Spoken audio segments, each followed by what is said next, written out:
Muy bien. Muy buenas tardes y muy buenos días a todos y a todas. Muchísimas gracias por compartir con nosotros el webinar de hoy. Yo soy Nuria Valls, presidenta de la Liga Iberoamericana, que organizamos esta sesión, y también directora de Fundación SPLAY de España. Antes que todo, quiero agradecer de forma muy especial y cariñosa a Rebeca Greenspan por estar con nosotras y nosotros y poder compartir durante este espacio pues, reflexiones, ideas que seguro que entre todos podremos ir alimentando. Antes les decía a algunos de ustedes que ya estaban aquí que estamos participando en este webinar. Hay inscritas más de 400 personas. Está muy bien, muy contentos, de 26 países distintos que tienen que ver con países de Iberoamérica, pero también con Europa, Estados Unidos, África y Caribe, con lo cual, bueno, pues la dimensión del pensamiento va a ser muy internacional y muy global, con lo cual estamos muy contentos. Y además de estas 400 personas que estamos inscritas, vamos a retransmitir por vía Facebook Live, con lo cual seguro que llegamos a más de 1.000 personas, 1.500 personas, en 13 espacios distintos que retransmiten desde Fundación SES Argentina, desde la misma Liga Iberoamericana, desde Fe y Alegría Guatemala, de Ser Familia Bolivia, de Fundación Pan y Amor Costa Rica, Fundación SPLAY España, Fundesplay de Cataluña, Oikos de Portugal, Oikos de América Central, IPACI Brasil, Fundación Superación de la Pobreza de Chile, Fundación Esquel de Ecuador, Fundación Pro Juventud de Portugal y Fe y Alegría Guatemala. Creo que no me dejo a nadie. Muchísimas gracias a los equipos por también hacer esta retransmisión que hace que podamos llegar realmente a muchísimas personas. Bueno, pues una cuestión técnica. Vamos a tener a la intervención tanto de Alejandra Soya, directora ejecutiva de la Liga, como presidenta de Fundación SES, después de la secretaria general de Iberoamérica, Rebeca Greenspan, y luego vamos a hacer con un debate. Entonces, cada uno de ustedes que quieran hacer preguntas por el chat van a poder hacerlos, y la vicepresidenta de la Liga y directora de ACNUR de Chile, Francis Valverde, va a ser la persona que va a ir introduciendo las preguntas. O sea, que les animo que mientras tanto aquellas ideas que tengan o aquellas cosas que quieran compartir las puedan ir escribiendo en el chat sin ningún tipo de problema. Bueno, pues para empezar, antes de dar paso a mis compañeras de webinar, ¿por qué surgió un poco este webinar? ¿No? ¿Desde dónde sale? Bueno, pues como Liga Iberoamericana, la verdad es que tuvimos hace un tiempo como una reunión con todas las entidades socias y, por supuesto, salió las grandes reflexiones de qué está pasando en este contexto de pandemia, qué cosas nos preocupan y qué cosas de futuro van a cambiar, ¿no? La cooperación internacional, pero también cosas como la gran preocupación que tenemos todos y todas por la profundidad de las desigualdades económicas, sociales, educativas, temas como la brecha digital, que es un tema que hemos visto que parecía que teníamos en algunos aspectos superada y hemos visto en esta pandemia que por nada, ni temas de conectividad, ni tan siquiera de temas de contenidos. Otro tema que también nos salió en el debate y nos preocupaba es el tema de que ha habido mucha centralidad de los estados, correcto, pero muy poco diálogo con la sociedad civil. Esa es la sensación que tenemos desde los diferentes países y entidades que formamos parte de la Liga. Esa necesidad de mayor diálogo, más que nada que además en el futuro va a ser tan complejo que sin el papel de cada uno de nosotros va a ser difícil poder encontrar soluciones. También nos preocupaba que esta nueva pobreza que puede haber ahora, las soluciones sean solo asistenciales. Habrá que haber soluciones asistenciales, pero también es verdad que sin un enfoque de derechos podemos retroceder años atrás y es un tema que desde la sociedad civil ni toda la sociedad nos podemos permitir. Bueno, son pinceladas, seguro que Alejandra puede complementar mejor todas estas pinceladas. ideas que nos van saliendo de este webinar que le hemos titulado La cooperación internacional en la nueva normalidad. Yo os lo dejo aquí, hasta de aquí luego continuaremos, y ahora le paso la palabra a Alejandra Soya, directora ejecutiva de la Liga y presidenta de Fundación SES Argentina. Muchas gracias. Gracias, Nuria. Gracias, amiga.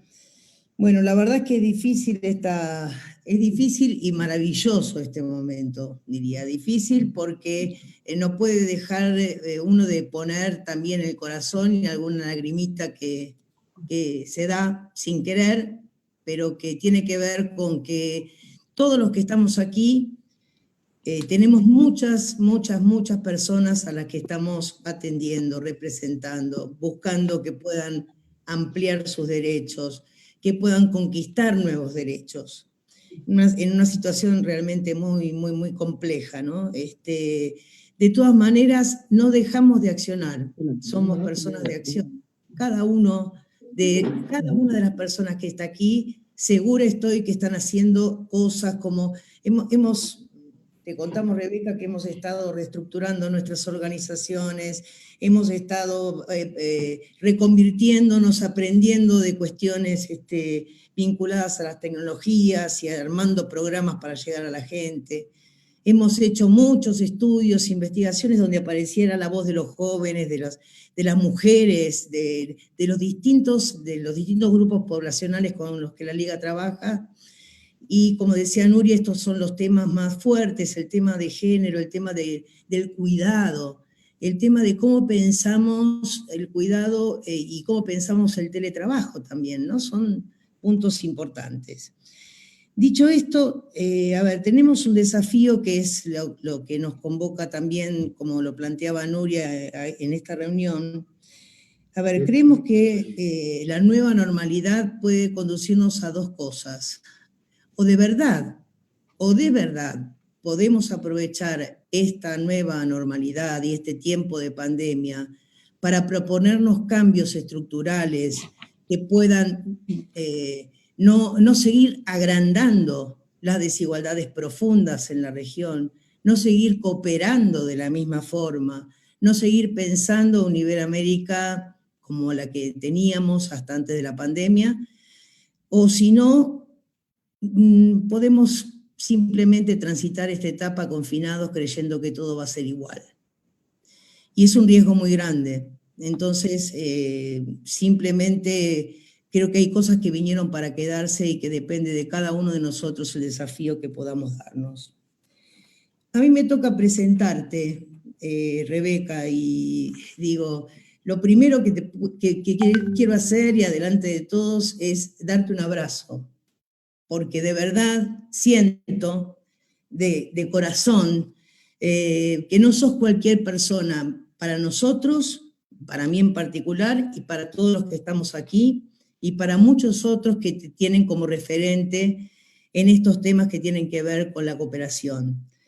Por tu mirada, por tu lucha. Bueno, Rebeca, digo, voy a hacer una presentación también de quién eres, digamos, tu país natal, Costa Rica, has sido vicepresidenta de tu país, has armado desde allí el Plan Nacional de Combate a la Pobreza, qué sé yo, sos economista, socióloga, magíster, etcétera, etcétera, un montón, además de las titulaciones que son también importantes, ha sido integrante y subsecretaria con puestos importantes en distintos organismos de Naciones Unidas, como el PNUD, como la CEPAL, etcétera, etcétera. Y ha sido elegida, reelecta, digamos, por segunda vez en esta enorme y maravillosa tarea que vienes desarrollando como secretaria general iberoamericana. Con la convicción, creo yo, de que es con la sociedad civil y no sin la sociedad civil, con la convicción, creo yo, que es con estados fuertes y no con estados debilitados, y con la convicción de que de las desigualdades hay que salir y que nadie tiene que quedar atrás. Así que Rebeca Grispan, sos una referente para nosotros, querida amiga, un placer que nos acompañes y te doy la palabra, así que adelante.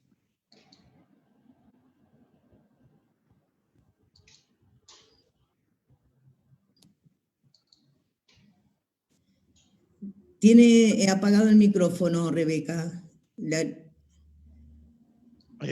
Ahí, Rebeca, te estoy pidiendo que actives. Ya. Gracias. Perfecto, gracias.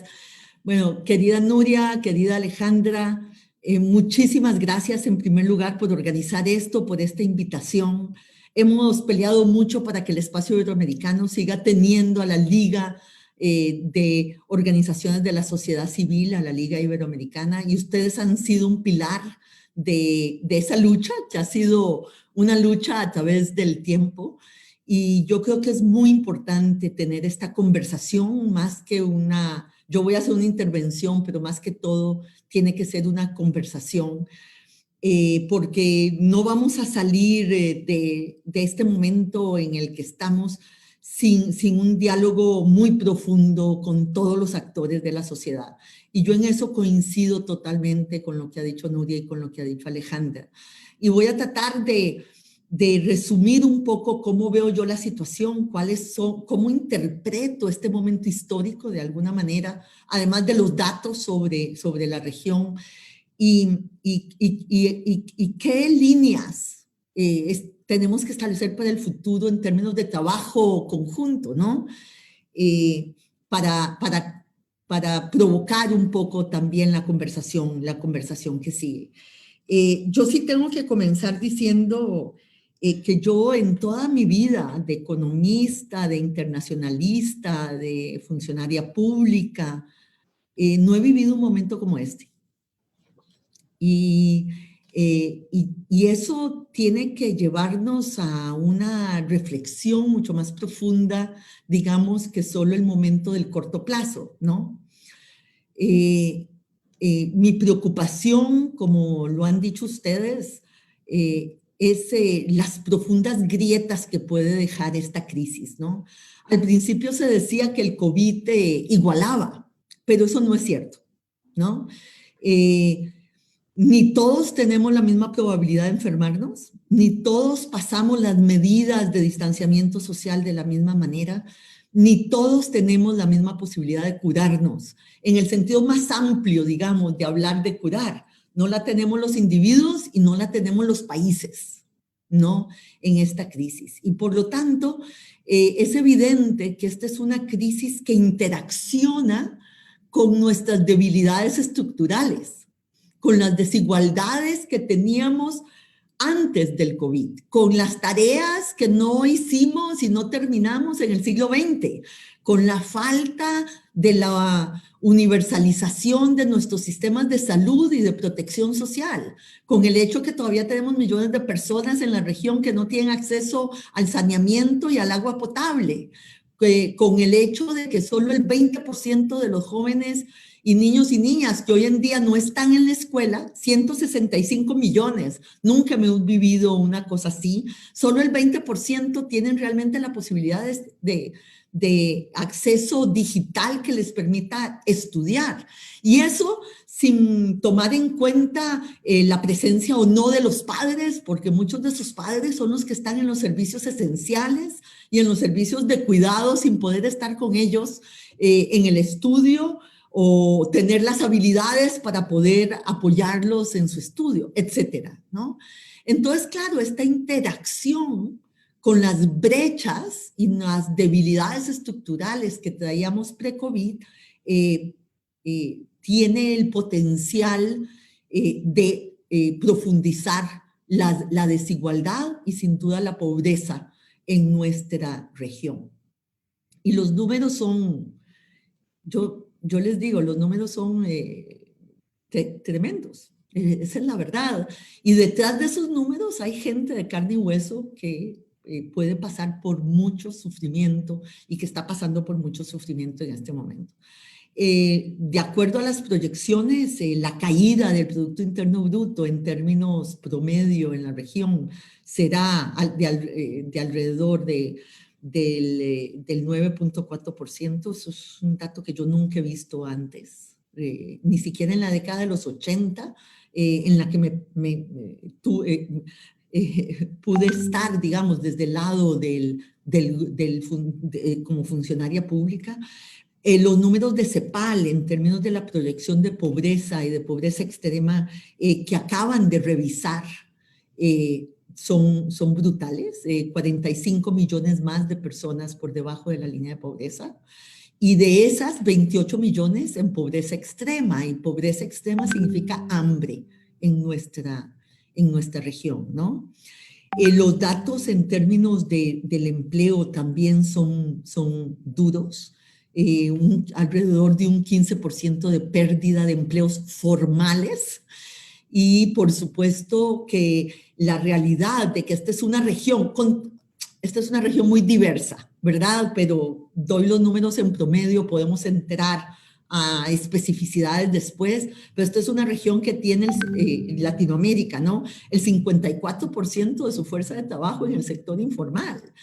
Y las proyecciones es que subirá del 54 al 62% al final del año 2020. Estamos hablando del año 2020.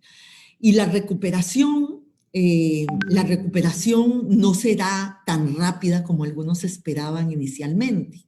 Porque, ¿qué es lo que pasa? Al interactuar esta condición de crisis con nuestras debilidades estructurales, rápidamente los problemas de corto plazo se convierten en problemas de largo plazo. Los problemas de liquidez de las empresas se convierten rápidamente en problemas de solvencia, ¿no? Y los individuos y las familias toman decisiones para vencer el corto plazo que afecta sus posibilidades futuras, la salida de los niños de la escuela, la deserción escolar, la intensificación de la fuerza de trabajo familiar para vencer los problemas de la crisis, ¿no? Que afecta a los niños y a las niñas diferenciadamente, pero a ambos. Y la realidad del sector informal, ¿no? Que al final muchos de nuestros programas, como decían, de transferencias condicionadas que teníamos o de transferencias de ingreso de distinta índole en la región, tanto en términos de contener la pandemia como en términos de disponer de recursos públicos para poder enfrentar la emergencia de salud y la emergencia de ingreso de muchas de nuestros grupos de la población, lo cierto es que no hemos podido parar ni la pandemia, ni hemos podido parar el impacto socioeconómico precisamente por las tareas inconclusas y nuestras debilidades propias, digamos, de la herencia de desigualdades que traíamos de antes. Y además de eso, hay una realidad, y es que las tendencias que veníamos viendo del pasado, no las tendencias tecnológicas, la cuarta revolución industrial, el tema digital, la automatización, la robotización, etcétera, ese documento que hicimos con la OIT de mirar el futuro del trabajo, ese futuro se aceleró en esta pandemia y por lo tanto muchos de los efectos de esas tendencias que pensábamos que íbamos a tener tiempo para adaptarnos a ellas y para diseñar los instrumentos necesarios para enfrentar adecuadamente las oportunidades por un lado, pero también las amenazas, está hoy aquí.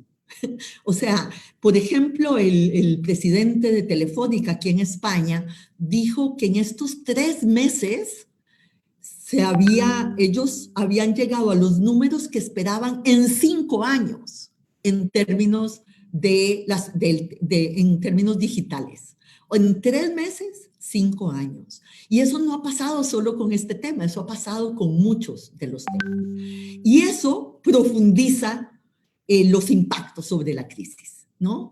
Porque habrá modelos de producción mucho más ahorradores de mano de obra. Mucha gente se quedará sin las habilidades necesarias para la nueva economía que ya está aquí, y por lo tanto los impactos también de las tendencias de largo plazo se unen al impacto de corto plazo del COVID-19.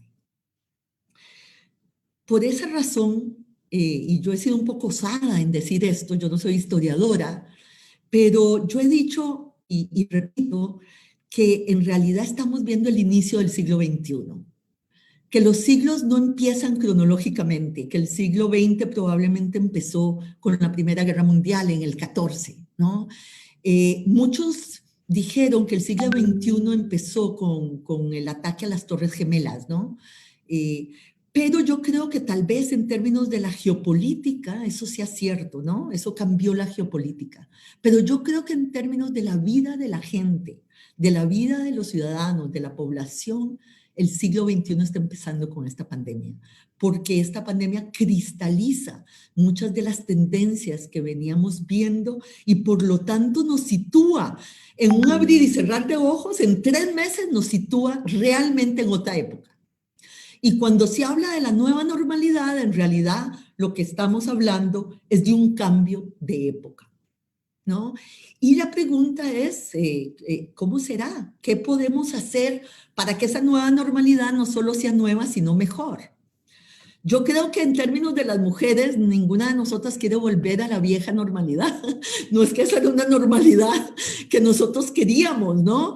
Y precisamente por todas las cosas que dije antes de nuestras propias debilidades, queremos una nueva normalidad. La pregunta es cómo hacemos que esa nueva normalidad sea mejor. Y por eso yo he hablado de que esta nueva normalidad solo será mejor si al mismo tiempo que cristaliza el inicio de una nueva época, un salto cualitativo, para ponerlo de alguna manera, cristaliza también la necesidad de un nuevo contrato social, de un nuevo pacto de la sociedad. Y yo creo que hay que hablar de eso, qué son los elementos, de qué estamos hablando cuando hablamos de un nuevo pacto social, de un nuevo contrato social. Y yo creo que ahí habría que comenzar a decir una cosa que tanto Nuria como Alejandra dijeron, ¿no? Esta pandemia puso en valor la acción del Estado, porque sin la acción del Estado no hubiéramos llegado a ningún lado, ¿cierto? Pero yo creo que sería un error pensar que puso en valor solo el valor del Estado. Yo creo que puso en valor el valor de lo público, no solo del Estado, de lo público. Y lo público entendido como aquello que construimos colectivamente. Por eso, decía Nuria, el diálogo. Ha habido mucho Estado, pero ha habido poco diálogo. Bueno, yo creo que nunca como ahora el entender que este contrato social es un contrato multiactor, ¿no? Que en esta pandemia fue tan importante el Estado como la responsabilidad de cada uno de los individuos en el alejamiento social, en su comportamiento, que inclusive diré esto, esta pandemia puso de manifiesto, tal vez uso la imagen de la pirámide, que en la base hubo mucha cooperación, pero no en la cima.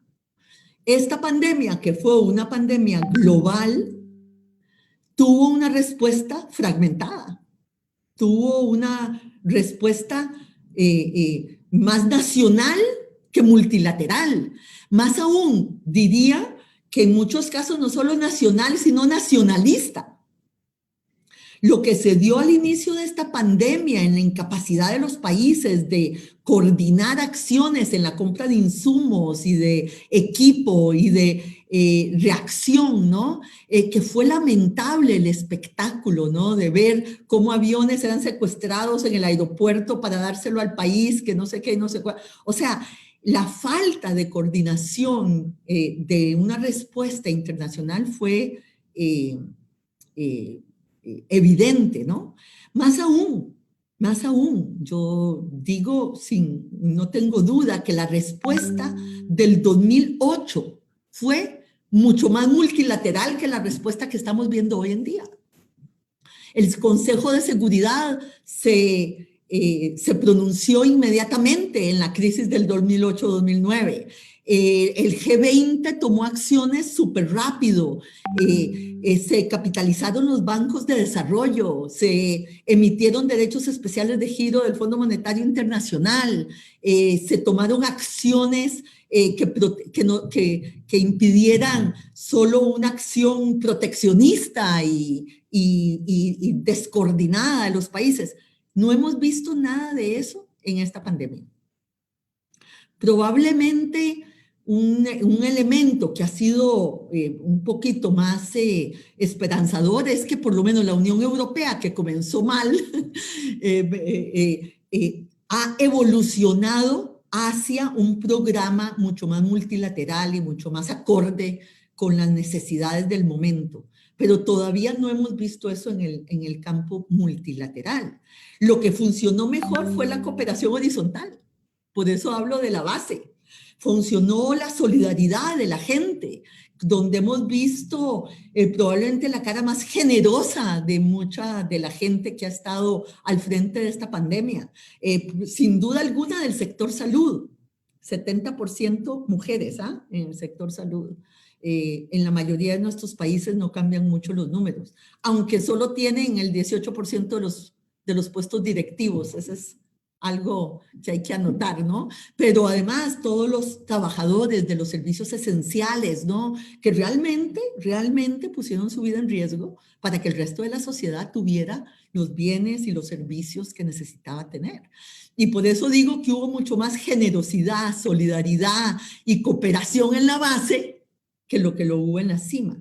Y esto habla de que es necesario un contrato social, no solamente a nivel nacional, sino que tenemos que hablar a nivel internacional también.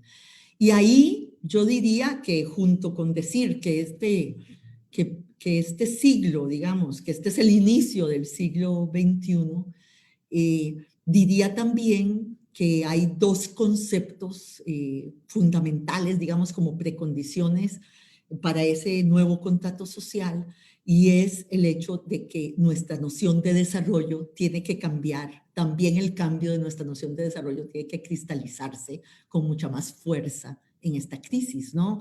Hemos hecho tantos trabajos, han habido tanto producido en términos de conocimiento, ¿no? Para cambiar el hecho de juzgar a los países por su Producto Interno Bruto o tomar decisiones basadas en un promedio que al final no representa a nadie, porque en sociedades desiguales los promedios pues esconden más de lo que reflejan, ¿no?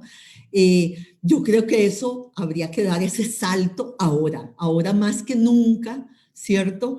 Cuando hablamos de los cuidados, cuando hablamos de la economía de los cuidados, de mucho de lo que no está en el mercado, pero que es fundamental para la vida, digamos, tiene que ser un elemento que también nos lleve a cambiar definitivamente el concepto de desarrollo, ¿no? Y lo segundo es cambiar el concepto de cooperación, ¿verdad? Y yo creo que esas dos cosas están en el centro de la discusión de hoy, ¿no? No sé si vale la pena, si ustedes creen que debemos hacer como unos lineamientos con respecto a ese nuevo contrato social, o le dejamos más bien precisamente para el diálogo y la conversación que vamos a tener. Pero yo, daría ese panorama, esa introducción como más general para poder hablar un poco más del futuro y de qué debemos hacer cada uno desde nuestra posición, pero creando espacios de encuentro, espacios de diálogo, nuevos espacios de cooperación y sin duda alguna, no solo a nivel nacional, como dije, sino que hay que rescatar el multilateralismo de una crisis que podría llevarnos pues a un punto peor ni no mejor, ¿no?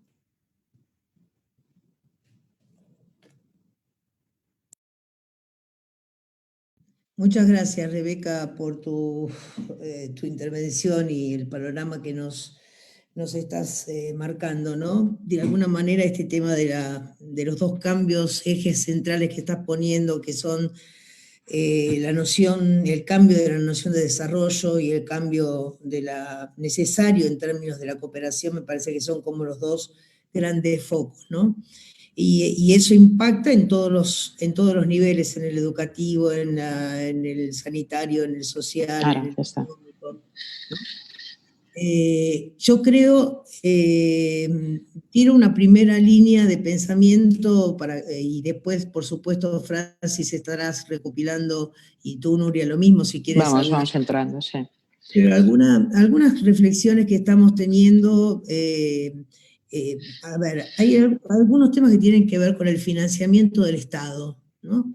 Que es un tema estructural, o sea, que tiene que ver, en nuestra región por lo menos, con la necesidad profunda de cambiar los sistemas fiscales. O sea, el tipo de sistemas fiscales que tiene nuestra región van absolutamente en contra de un posible desarrollo, digamos, ¿no?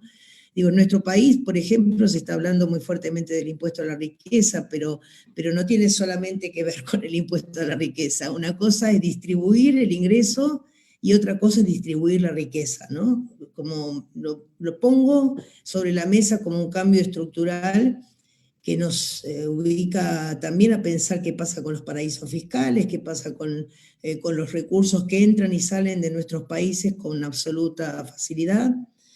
Me parece que es un tema. Y el segundo que sí me gustaría que en algún momento retomes un poco con más fuerza, creo que todos los que fueron en algún momento, y hasta este cambio de época, todo el tema de las transferencias condicionadas, los subsidios, ¿no? ¿Qué cosas ahí, digo, desde el otro lado del charco, digamos, y mirando un poco Latinoamérica, digo, qué cosas deberíamos aprender también de algunos sistemas que en Europa han funcionado o que se están empezando a poner en funcionamiento, como el ingreso ciudadano, y que a ti era una población que tenga, a ver, registro en el sistema laboral, digamos, ¿no? O sea, que tenga seguridad social, que tenga... y eso yo no, digo, la verdad es que creo que por más intentos que hagamos nuestros países, nuestros estados van a necesitar recursos. Y esos recursos, así como nombrabas algunos, otros también. Le damos la palabra. Nuria, ¿querías decir algo? Sí, ahora que no me dejaban el micro, lo tenía apagado.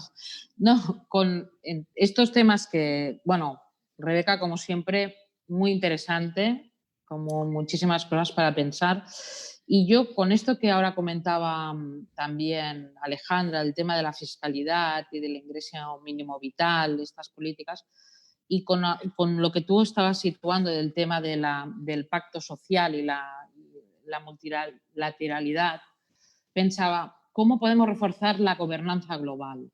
¿No? Porque si aquí cada uno, ¿no?, está como, a ver, sálvese quien pueda, está claro que quien se lo va a pasar peor van a ser los de siempre, van a ser los colectivos más vulnerables, esos colectivos que ya estaban en situación de pobreza, de desigualdad grande. Entonces, para mí también al final es quién ha de regir esa gobernanza global.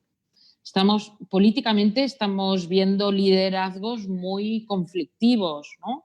Liderazgos que no dan tranquilidad precisamente, sino al revés, ¿no? Que están pensando mucho en que o la pandemia no existe o bueno, con esos tipos de mensajes que son grandes líderes del mundo, pero que ¿a dónde nos llevan esto, ¿no? Entonces, ¿cómo podríamos también desde Europa, América Latina, la Unión Europea, todos estos puentes de poder fortalecer esta gobernanza global, que está claro que sin ella va a ser muchísimo más complicado podernos, como tú comentabas antes, tener un mundo mejor, no peor, de donde ya estábamos, ¿no? Te escuchamos, Rebeca, y después le damos la palabra a la audiencia, ¿sí?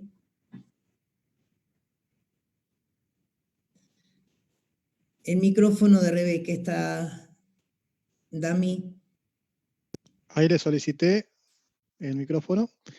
Ya le solicité. Hace un clic y... Ya, ahora Ahí. sí. Ahora sí. Bueno, son preguntas, yo no tengo las respuestas a todo, pero ojalá las tuviera, pero yo comparto las preocupaciones más bien, ¿no? Pero en términos de nuestro activismo, como hacia dónde hay que mirar, ¿no? En primer lugar, con respecto al financiamiento del Estado, ¿verdad? Yo creo que ese es un punto capital, ¿no? Nosotros todavía tenemos estados en América Latina que tienen un 10% de presión fiscal, ¿verdad? Obviamente, con ello yo no puedo dar salud, no puedo ni siquiera financiar los bienes públicos esenciales, ¿no? Y por tanto, la fiscalidad se convierte en un elemento fundamental. Y una cosa que yo creo que CEPAL adecuadamente ha puesto el dedo en ello, no solo en el diseño fiscal, sino en la posibilidad de evasión. Por eso mencionaste, Alejandra, ¿verdad?, los paraísos fiscales, ¿no? O sea, efectivamente hay que diseñar algo que no sea fácil de evadir, porque si yo diseño algo que tiene demasiados portillos, pues también lo que tenemos son sistemas fiscales agujereados, ¿no? Y efectivamente no hay ninguna duda que América Latina tiene que aumentar la presión fiscal. Y una pregunta y una discusión es si es cerrando portillos, porque el monto de evasión fiscal sobre el Producto Interno Bruto es enorme, ¿verdad? Y ahí las apreciaciones de CEPAL son muy importantes, como la posibilidad de poner nuevos impuestos, porque la nueva economía deja obsoletos algunos impuestos y requiere de otros, ¿verdad? Y esa es la gran discusión que se está dando precisamente aquí en Europa sobre la fiscalidad de las grandes tecnológicas, ¿verdad? Y cómo hacer que la tributación no solo tenga una secuencia vertical, sino una secuencia horizontal, ¿verdad? En términos de cubrir a todas las nuevas actividades que no están cubiertas fiscalmente. Y ahí se están haciendo trabajos muy importantes que yo creo que van a tener que estar en la mesa de decisión. Tal vez es cierto que hay que comenzar tapando huecos. O sea, aquellos portillos por los que se van en términos de economía política, ¿no? Es más fácil tapar huecos que poner nuevos impuestos. Pero yo no tengo ninguna duda que la nueva realidad va a hacernos hacer una reforma fiscal mucho más amplia, porque hay impuestos que se volverán obsoletos. El otro punto de los impuestos es su capacidad distributiva, ¿verdad? Precisamente ayer tuvimos una conversación con el PNUD y nosotros en una sesión por ECOSOC que se llamó Protección Social y Fiscalidad en América Latina, ¿no? Y vimos los gráficos presentados por el Instituto por la Igualdad, que se llama el SEC, que está en Tulane, y nuevamente es que nuestro sistema impositivo no solo es baja en la mayoría de los países. Argentina es una excepción, en realidad, en términos de presión fiscal, ¿no? Está mucho más cerca de Europa que del resto de los países latinoamericanos. Pero la mayoría de nuestros países no solo tienen baja fiscalidad, sino que la fiscalidad que tenemos redistribuye poco.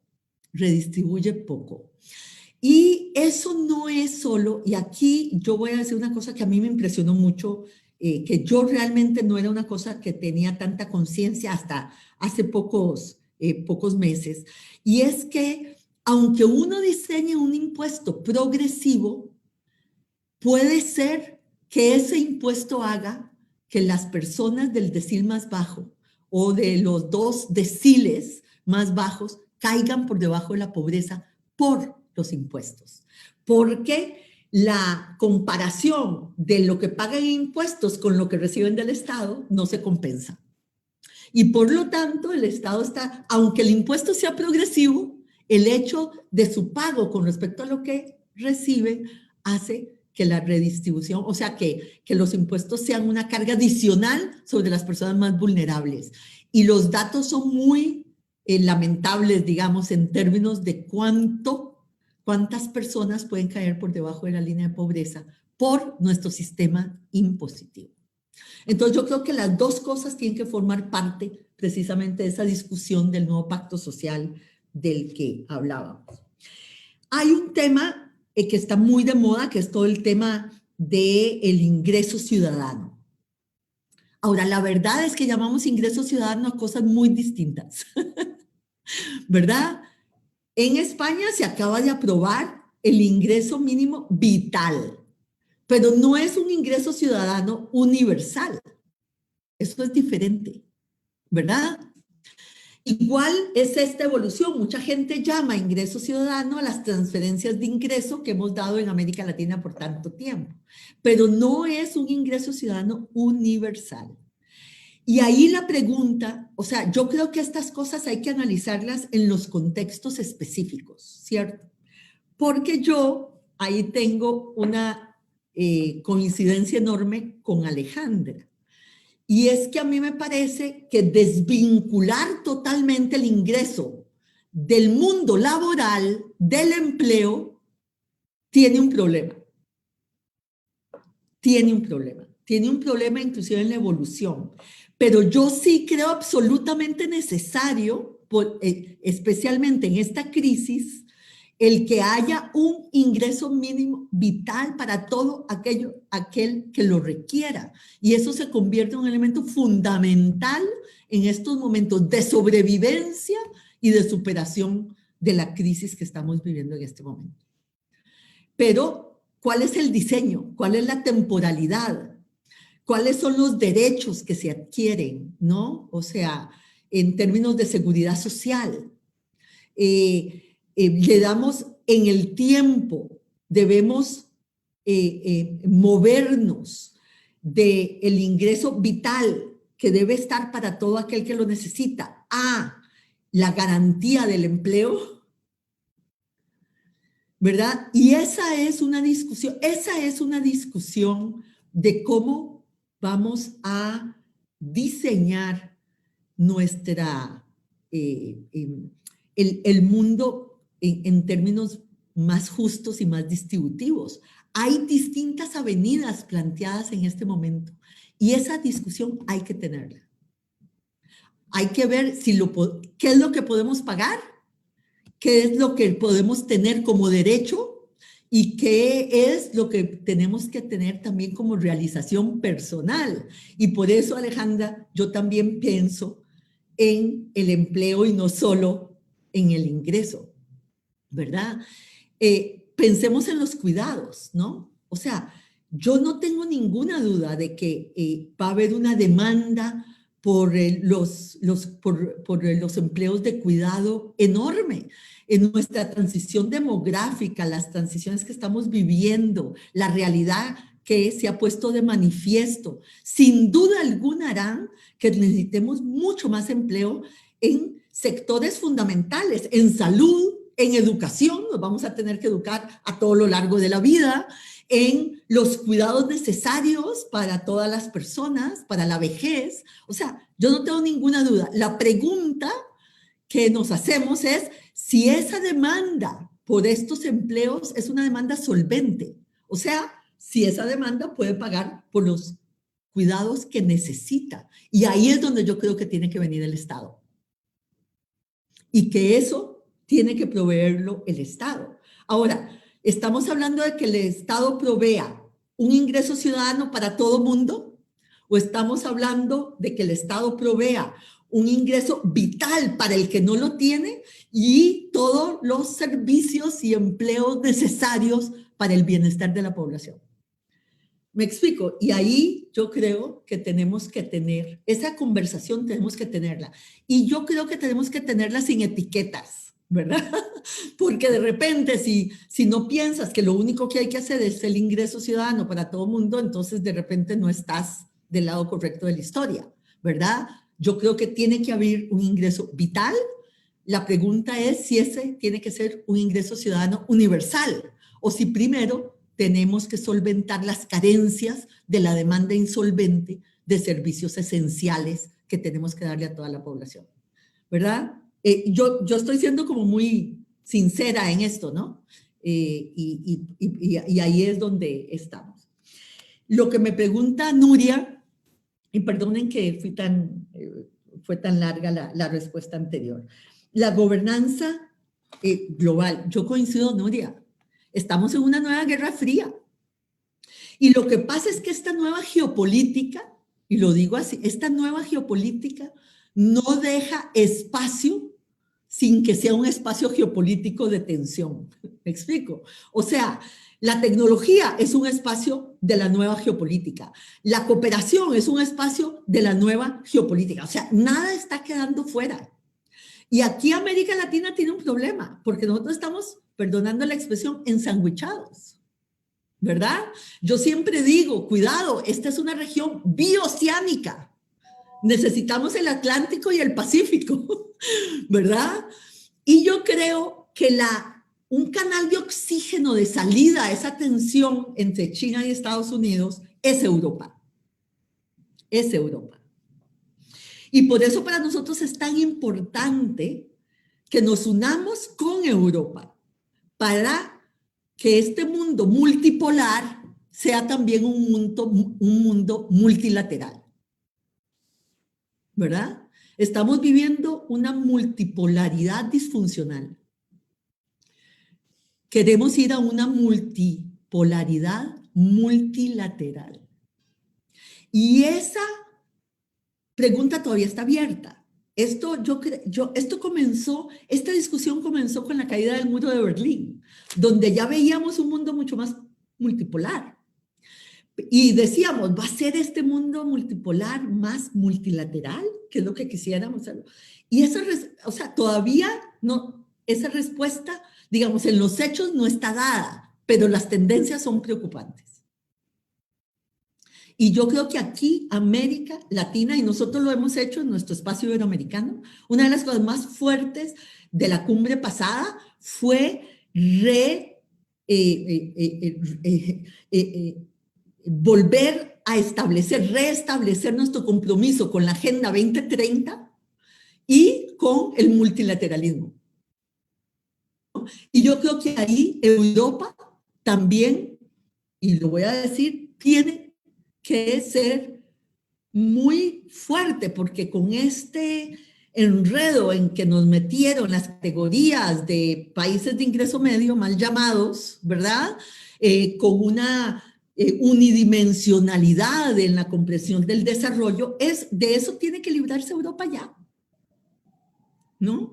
Y tiene que entender que en términos de los valores fundamentales, no somos iguales, pero en términos de los valores fundamentales, de luchar por la paz, por el diálogo, por la cooperación y por el multilateralismo, América Latina y Europa tienen una tarea conjunta que hacer, una voz que deben elevar y fortalecer mutuamente, ¿no?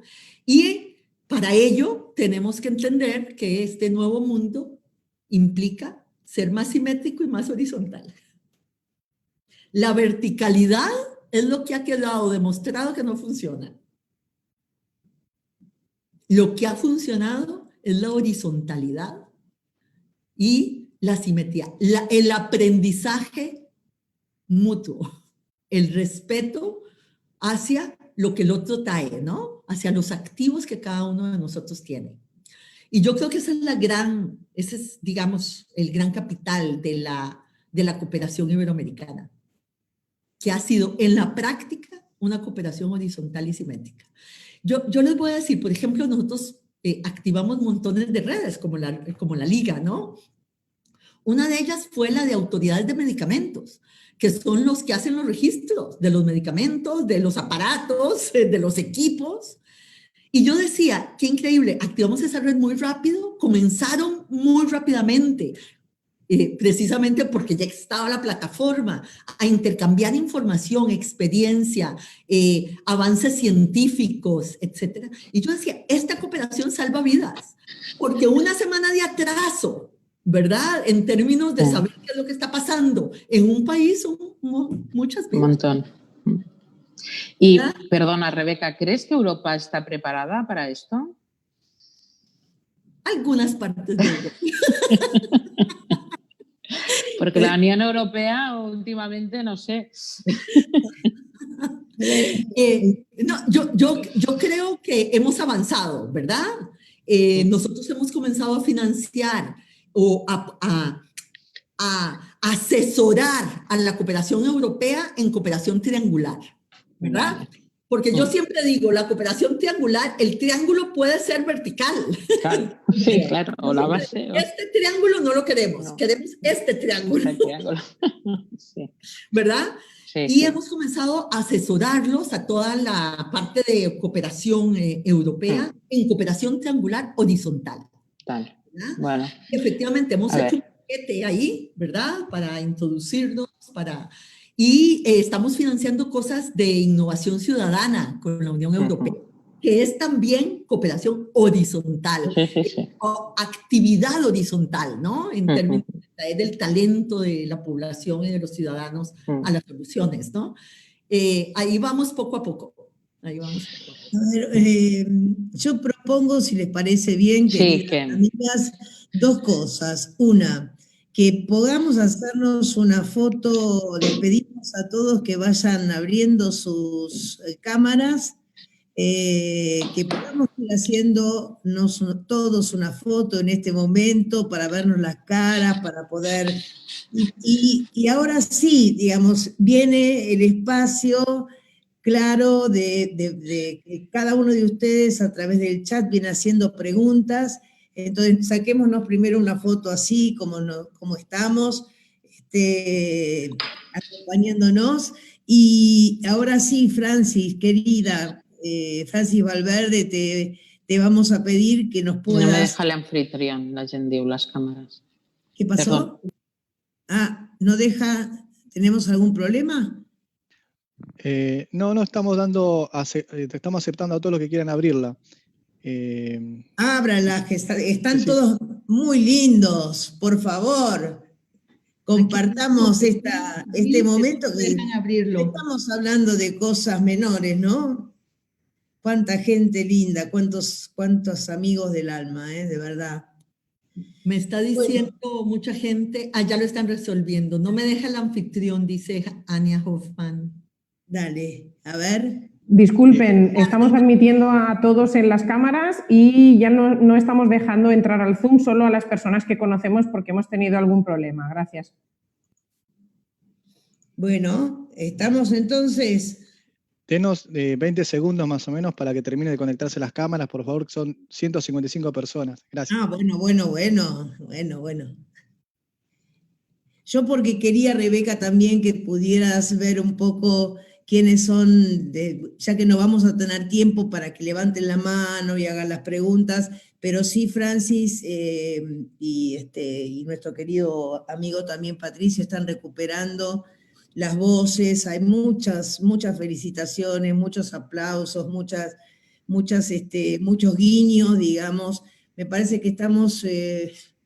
Ojalá tuviéramos muchas más horas, ¿no? Para seguir profundizando, pero los temas que se están abriendo son de verdad, creo yo, muy, muy centrales en este nuevo siglo, como lo planteas, amiga. Bueno, estamos con todas las cámaras, hacemos foto y vamos a las preguntas. ¿Les parece? Bueno, foto así, foto con ganas. Eso. Muy bien. Ahora sí, Francis. ¿Está por ahí, amiga? Micrófono. Ahora parece que sí estoy. Hola, ¿cómo estás? Bueno, hay muchas preguntas.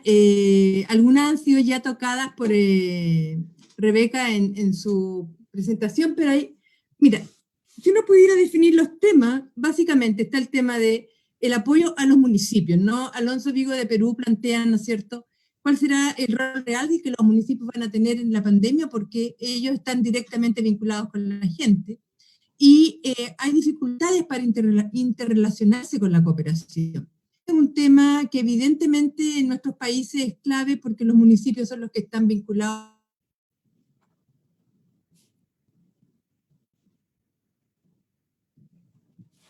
Francis se le colgó. Una preocupación con respecto a si esta situación no muestra un retroceso en el rol de las mujeres, ¿no es cierto?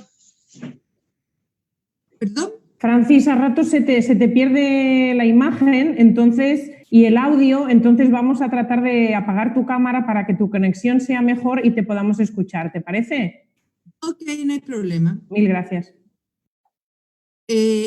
Repito, entonces que Laura Karina plantea una preocupación con el tema del rol de las mujeres, ¿no? Que va a haber un retroceso ahorita producto de que ya están trabajando, pero además educando, además cocinando, etcétera, lo que hace la situación muy compleja, ¿no? Otra área de preocupación tiene que ver con el tema de educación cívica o cultura cívica de los latinoamericanos en general con respecto a creer realmente que es necesario el cubreboca, todo estas medidas higiénicas, ¿no? Y que pareciera ser que muchos de nosotros en América Latina pensamos que es más bien una charada que se está propiciando. Entonces, ¿cómo la Liga podría, la Secretaría en la práctica, generar mecanismos educativos, ¿no? Y generar confianza? Quizás ese es el tema de fondo, ¿no? Hay un tema de confianza en nuestras autoridades en América Latina que no le creemos mucho, producto de que muchas de nuestras propias autoridades no lo están haciendo. Otro ámbito distinto, ¿no? Tiene que ver con el diálogo público-privado y la capacidad que se tenga de la cooperación de apalancar y apoyar a la sociedad civil latinoamericana caribeña, ¿no? En relación a cómo podemos enfrentar la situación de crisis que estamos viviendo, que es el tema central en el cual hemos estado, que tiene que ver básicamente con un nuevo pacto social, ¿no? Tú planteabas, ¿no es cierto?, esto ya es mío, ¿no?, pero que el mundo debe ser más horizontal y simétrico porque eso es lo que funciona. ¿Para quién? Pareciera ser que para los más ricos eso no es la idea, ¿no?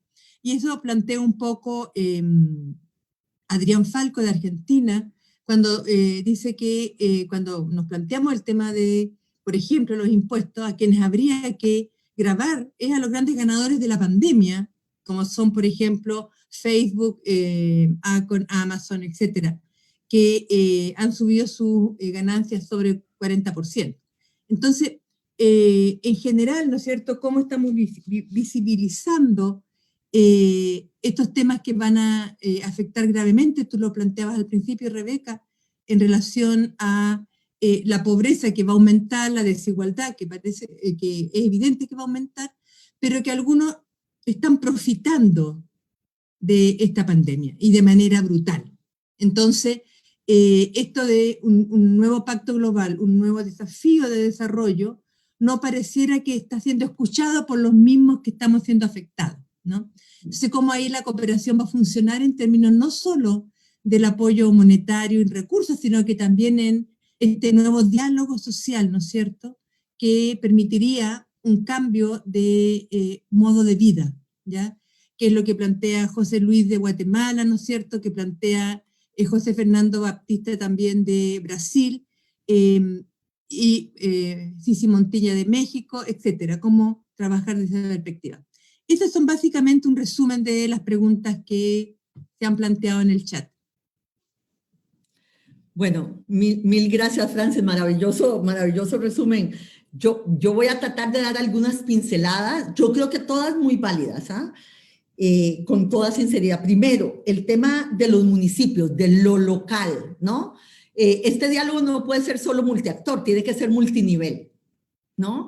Esa es una de las cosas que tiene la Agenda 2030, que la Agenda 2030 es multiactor y multinivel y pone énfasis en las alianzas, ¿no?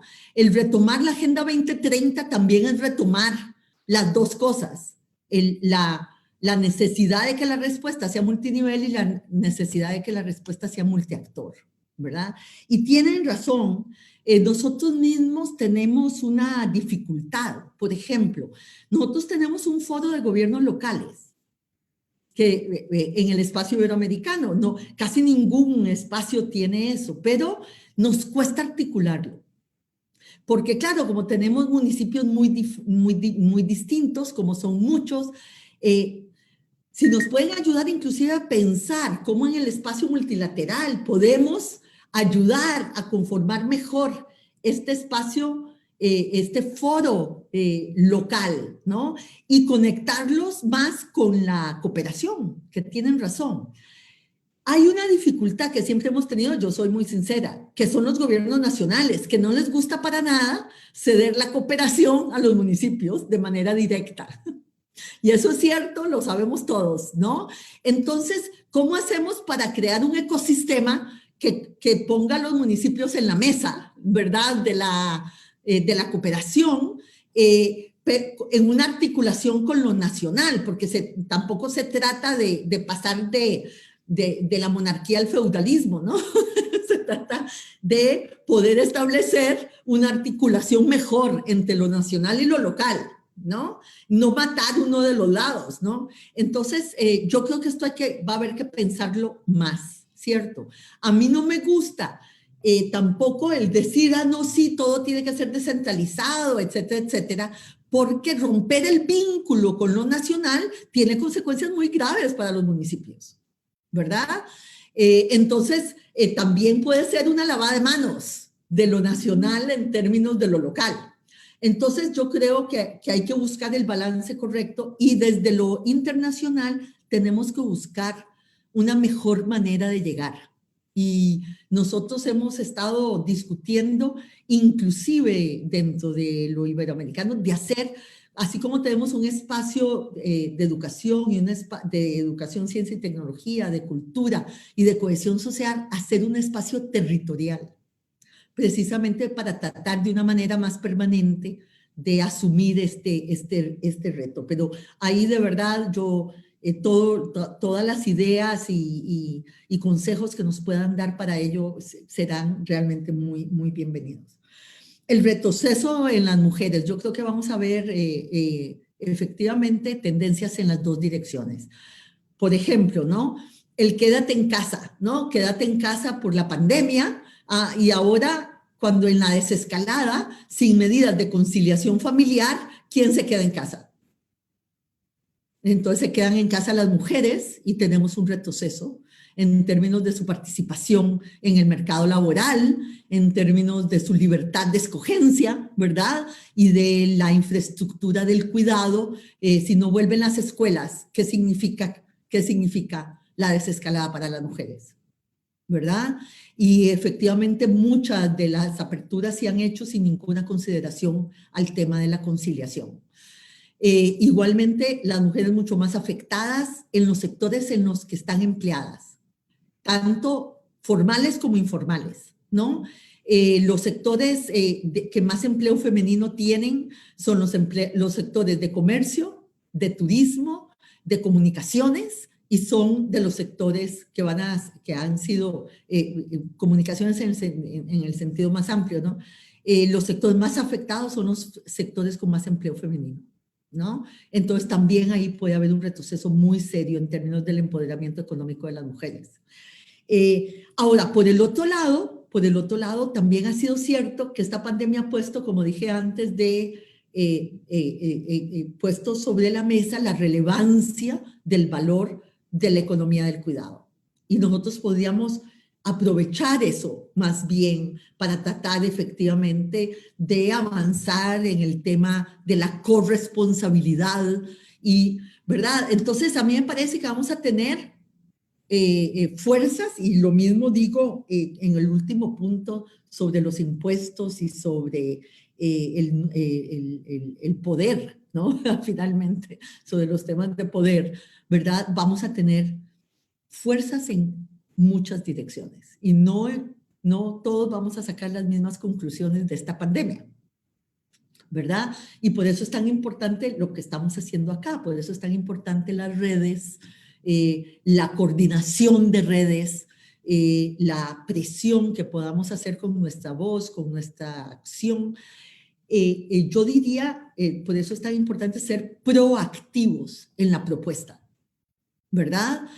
Una de las cosas que a mí más me preocupa y que puede significar un retroceso, como bien dice la pregunta es que las mujeres no están en la mesa de la decisión de políticas en muchos de los países. Aquellos países que no tienen paridad en el gobierno, por ejemplo, pues las mujeres no están tomando decisiones sobre una pandemia que las afecta tan fuertemente, ¿no? Entonces, estar en la mesa de decisiones es fundamental. A mí me parece que aquí hay 3 palabras en general, ¿no? No solo para el movimiento feminista, 3 palabras que yo creo que son claves, ¿no? Una es protección. La segunda es participación, la voz, ¿no? Y la tercera es transformación, ¿verdad? ¿Cómo vamos a hacer estas 3 cosas? Avanzar en la protección, permitir la participación y aprovechar para la transformación, ¿no? Y a mí me parece que eso, en el caso de las mujeres, lo de la violencia de género en de es horroroso, ¿no?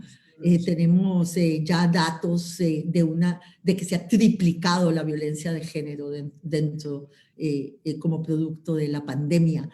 Casos horrorosos, ¿no? Y además, a pesar, los obstáculos eran enormes, se trató en muchos de los países la institucionalidad que se ha conformado durante tantos años, ¿no? De pensar en elementos tecnológicos que pudieran hacer la denuncia, ¿no? El teléfono no sirve, pero el WhatsApp sirve más porque es silencioso, porque no te oyen, un SMS si no tienes conexión, etcétera. Pero ha sido súper difícil y muy doloroso, ¿no? Entonces yo creo que hay que activarnos. Yo ahora digo que no soy ni pesimista ni optimista, sino activista. Yo creo que hay que activarnos para que no sea un retroceso, ¿verdad? Para siempre. Y que podamos revertir algunas de las consecuencias negativas y aprovechar la oportunidad para que no se nos olvide el valor de los cuidados apenas pase la pandemia, ¿no? Y poder avanzar esa agenda. Lo de cultura y educación cívica, sí, yo creo que es cierto, pero tengo la sensación, yo creo que hay sectores que han sido irresponsables, probablemente, personas que han sido irresponsables, pero muchos de los sectores que han salido a la calle lo han hecho por necesidad. O sea, a mí no me gustaría juzgar a todos con el mismo rasero, porque me parece injusto no entender las condiciones que tiene mucha gente, ¿verdad? El hecho de que la mascarilla cuesta y el gel cuesta, y si yo tengo un ingreso que logro cada día, cuando la acción del Estado no ha podido llegar a mí, tengo pocas alternativas. Yo defiendo que no hay una dicotomía entre economía y salud, que podemos hacer las 2 cosas al mismo tiempo, pero cuando no llegamos, para las personas en lo individual, no siempre es así. Entonces, sí, yo creo en la educación cívica como una educación de corresponsabilidad con el resto de la sociedad. Eso es el rescate de lo público, ¿no? Como un espacio común. Y yo creo que eso es muy importante, pero no me gustaría juzgar a todo el mundo como una falta de educación cívica y que digamos, el avance de la pandemia, eso es lo que ha mostrado, porque el avance de la pandemia también ha mostrado hacinamiento, falta de condiciones de vivienda y falta de condiciones de ingreso. No solo falta de cultura cívica y de responsabilidad. El tema de generar confianza, fundamental. Yo sí creo que o sea, que no habrá contrato social si no vamos en una dirección de generar confianza para el diálogo. Y somos la región más desconfiada del mundo. La desconfianza en las instituciones y la desconfianza en el otro, en mi vecino.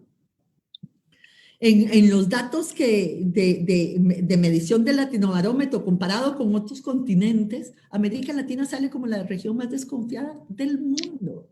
Desconfiada, como le digo, y desconfianza que va también entre los individuos. Yo creo que efectivamente la creación de confianza, la transparencia, la rendición de cuentas, la prioridad serán fundamentales. Y creo que es un elemento, el que lo mencionó, es un elemento fundamental. ¿Y para quién funciona lo horizontal y simétrico? Sí, por eso yo decía, es como una pirámide. En la cima, nada, ¿verdad? Lo de abajo, lo de abajo funciona, pero en la cima no está funcionando. Yo estoy de acuerdo con eso. Grabar a los grandes ganadores, por supuesto. Pero aquí yo pongo el ejemplo de Europa, que ha tratado la tasa Google, ¿no? Trataron de, ahora acaban de perder. La Unión Europea acaba de perder un juicio con Irlanda, sí, darle 14.000 millones de dólares a Facebook, ¿verdad? ¿Fue en esta ocasión? O a Google. Fue a Google, Nuria, a Google. Entonces yo vuelvo aquí a una idea, o sea, yo lo que creo, y lo digo, yo creo que no tiene solución si no se hace de manera concertada a nivel multilateral. O sea, la Unión Europea lo está peleando y le está costando. Imagínense cada uno de nuestros países. Con los tribunales, ¿eh? O sea, ha perdido contra Apple por un tema de la empresa y cada país ahí es libre porque no existe una gobernanza que diga qué es y qué no es, ¿no? Y aquí vuelvo, fíjense, yo he tenido una vida larga en este tema. Y fíjense que en la conferencia de financiamiento para el desarrollo, la primera en Monterrey, en el panel de alto nivel que hizo Kofi Annan para ir a la conferencia, yo fui miembro de ese panel. Y propusimos una institución de impuestos internacional. Eso. En esa ocasión, esto fue 2001. Imagínate.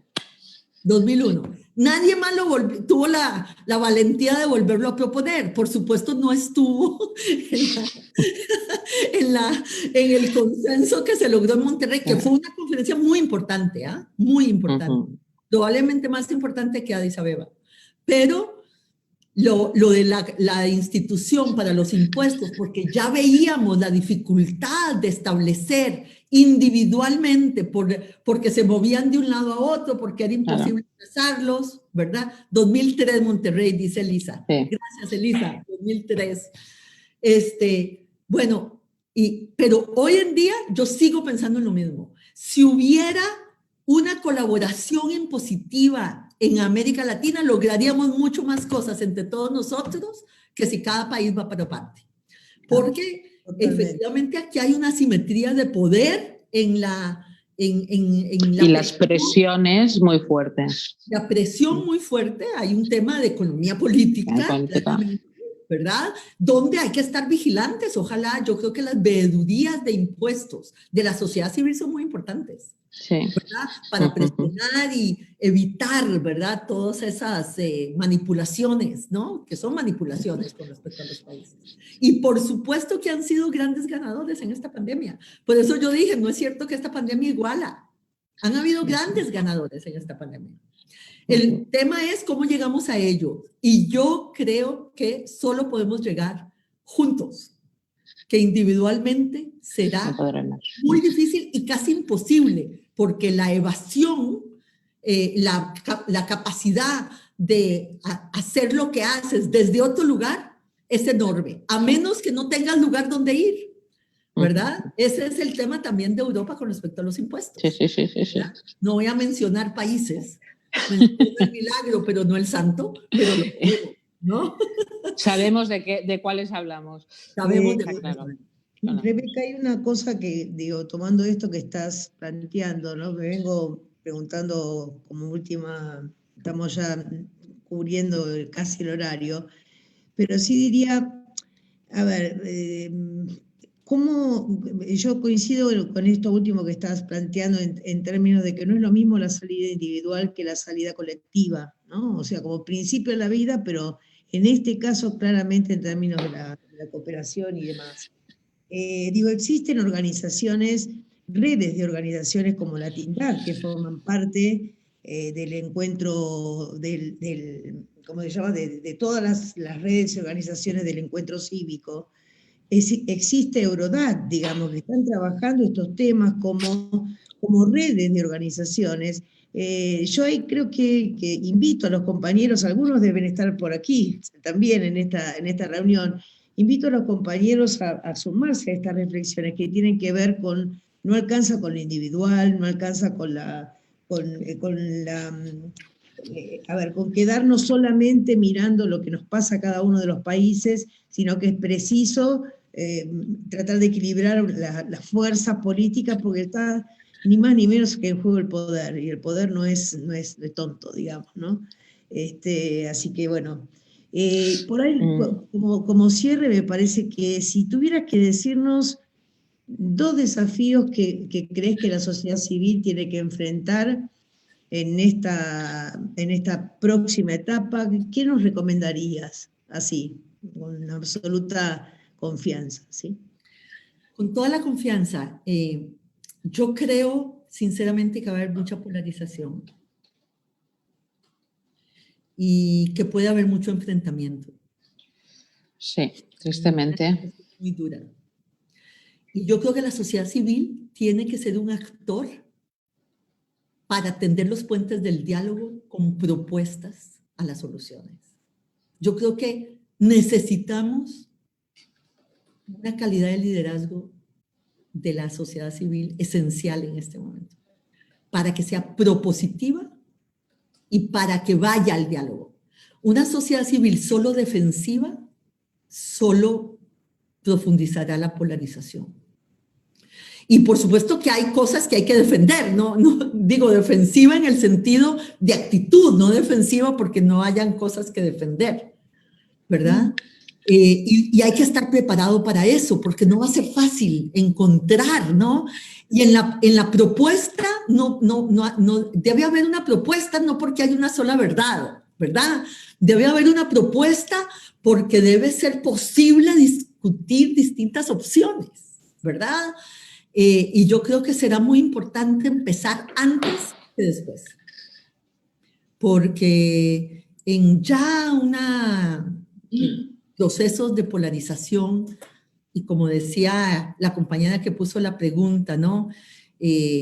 La polarización y la desconfianza, no sé si serán posibles las soluciones, ¿verdad? Y eso sería muy triste para nosotros. Yo quiero recordar que en la década de los 80, porque hay gente que ha comenzado a hablar de que vamos a tener otra década perdida de América Latina, yo creo que no lo aguantamos, ¿eh? Porque la década, cuando se habla de una década perdida, se habla de una década perdida en lo económico. Claro. En realidad, en los indicadores sociales fueron 2 décadas perdidas. Nos tomó 2 décadas volver a los indicadores que teníamos al inicio de los 80, antes de la crisis de la deuda.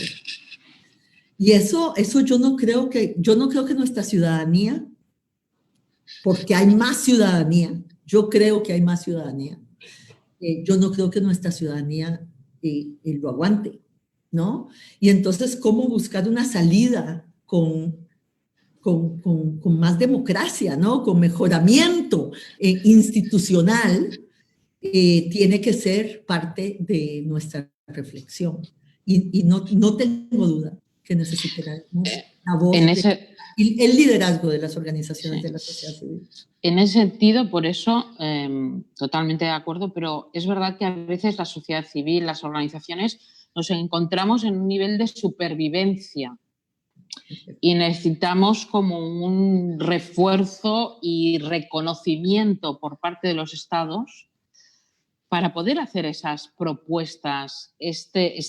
Siempre estamos en el terreno, siempre estamos intentando cubrir las necesidades sociales, pero ni legislativamente muchas veces, ni a nivel de reconocimiento, estamos de forma muy, muy precaria.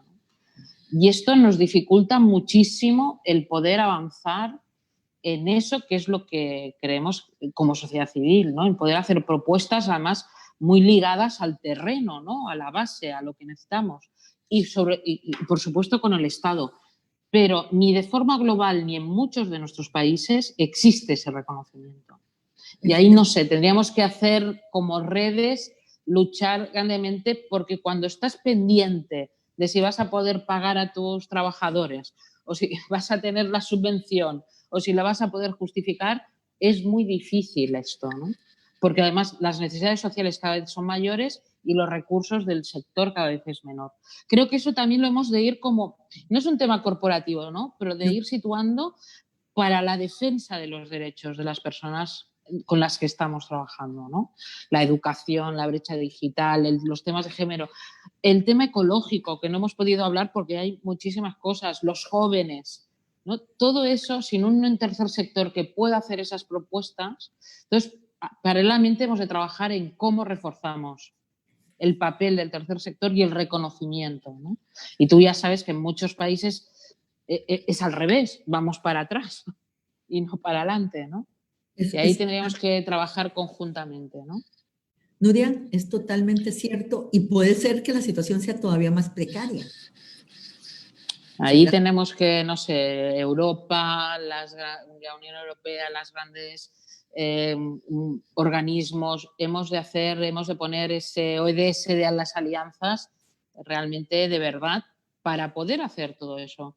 Nadie solo va a poder con todos los problemas que tenemos y que vamos a tener, ¿no? Tal vez decir, yo estoy de acuerdo, Nuria, tenés toda la razón. Ahora, yo creo que nosotros tenemos no solo vulnerabilidades, sino también capacidades. Sí. Hemos desarrollado muchas capacidades a lo largo de los años. Tal vez este es un momento como de tomar el acervo del conocimiento y tratar de volcarlo en una propuesta, aunque no sea perfecta, aunque no tenga todo, pero por lo menos de planteamiento, ¿no? Para la sociedad. Y pidiendo efectivamente ese diálogo y esa posibilidad, no solo para la acción, sino también para el diálogo político. Importante. Y yo creo que también hay que basarnos en las capacidades. Alguna gente lo estaba diciendo aquí en los comentarios, no he podido leer todos, pero nosotros tenemos algunas fortalezas. Una de ellas son los jóvenes. Sí. América Latina, por ejemplo, tiene el mayor cohorte de jóvenes entre los 15 y los 29 años de su historia.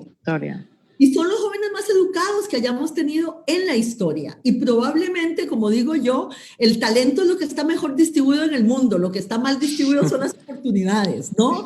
Tenemos una población talentosa que puede inclusive participar con sus soluciones. Yo creo que parte abrir el espacio para el talento, para la propuesta, para las ideas. Y ahí y como dices, hay que colaborar, pero es cierto que dentro de la precariedad, y yo lo digo desde la cooperación, ¿no? Muchas veces yo pienso que mucha gente cree que nosotros somos miles, ¿no? En la Secretaría Iberoamericana, somos muy poquito, ¿no? Yo creo que la otra fortaleza es que las mujeres en la región hemos dado un paso adelante y hemos dado una lucha muy fuerte. Yo creo que las mujeres deben ser parte de ese nuevo liderazgo, nueva construcción, de ese liderazgo. Y lo otro es lo nuevo, el ir hacia la economía de los colores, como llamo yo. O sea, pensar de verdad en la nueva economía. Cuando yo estudiaba, la economía no tenía colores, pero ahora hablamos de la economía verde, ¿verdad? De la sostenibilidad. Yo creo que esa es una posibilidad para la región. Las fuentes renovables de energía, la biodiversidad, ¿no? Nosotros somos una potencia en eso. La alimentación saludable. La alimentación saludable, la economía azul, porque la alimentación saludable también tiene que ver con los océanos, con los ecosistemas del agua, ¿no? La economía blanca, que es la economía de los cuidados, ¿no? La economía naranja, que es la creatividad y la propuesta y el talento y la cultura, ¿no? Que no son cosas que eran valoradas en el siglo XX. Ir hacia una economía que no es la economía de la extracción, ¿verdad? Nosotros venimos del siglo XX, de la economía que extrae valor. De la dominación, ¿no? Le extrae valor a los recursos naturales. Tenemos que ir a la economía que le da valor al trabajo, que le da valor a los recursos naturales, ¿verdad? y necesitamos Del ahí nuevos cuidado del planeta. empresariales que sean acordes con estos nuevos valores. Y va a haber que trabajar juntos para ello. Y yo creo que es posible, pero que va a ser duro. Querida Nuria, yo no tengo duda. Bueno, la verdad es que, bueno, mil gracias, Rebeca. Sí. Profundamente mil gracias. Creo que has hecho un abanico de temas, pero me parece que has instalado algunas, simplemente quiero dejar resaltadas algunas palabras, no frases, sino palabras para que nos quedemos todos nosotros motivados y pensando en el tema del diálogo multiactor, multinivel, en la cooperación y sus cambios, la cooperación triangular horizontal, en la generación de nuevos ecosistemas, nuevo desarrollo, el rol de Europa central en este conflicto que estamos teniendo, el espacio territorial y ahí la idea del territorio y de la nación, ¿no? Pensar una nueva integración. Hay cosas que no salimos por los países, sino que salimos en conjunto. Reivindicar el tema de género y los aprendizajes que los movimientos sociales tienen a lo largo y han tenido a lo largo de la historia, ¿no? El valor de la economía del cuidado. 3 palabras claves: protección, participación y transformación. Yo creo que proactividad para la sociedad civil. Auguro que este tiempo que nos resta de pandemia sea siga siendo un motor de cambio posible. Me gustaría que seamos sinceros y honestos, y te agradecemos todos, creo yo, profundamente todo este diálogo compartido, querida amiga. No tenemos respuestas, pero sí tenemos algunas ideas de futuro. Todas estas ideas de futuro que vos estás compartiendo con nosotros no es más de lo mismo. No es más de lo mismo. Y ya con eso me parece que es bastante por ahora, y abrir caminos y a seguir andando juntos. Me encanta la idea del pacto social. Vamos a ponerle letra a eso y vamos a ver cómo vamos construyendo. Creo que nos queda casi un webinar entero de otro día. Yo digo, Nuria, pacto social, político, económico. Pacto multiactoral, social, político, económico y femenino. Feminista. Bueno, finalmente agradecerle a todo el equipo que ha trabajado, digo, gracias a todos los compañeros y queridos amigos de la Liga, a cada una de las organizaciones, gracias a los compañeros y el equipo técnico de Esquel que hizo que esta... A Darío y Andrés especialmente. Muchas gracias a Darío y Andrés, muchas gracias Damián de Fundación CES, Ivonne, que siempre está por supuesto, ahí, de la Liga. Y bueno, nos sacamos una foto de cierre con mucha alegría, y Rebeca, muchas gracias de corazón. Te queremos y te abrazamos fuerte. Les pedimos a las y los partícipes que quieran, pueden encender sus cámaras para que podamos hacer la foto. Muchas gracias. Muy bien. Estamos terminando en horario, qué maravilla.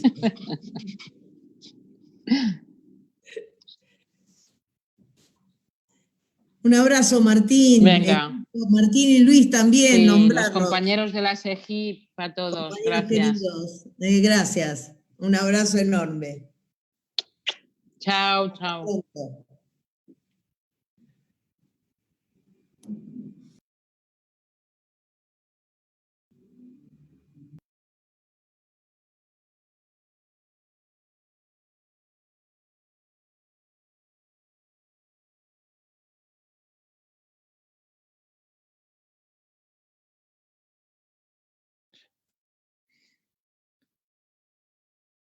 Finalizamos, Ivonne.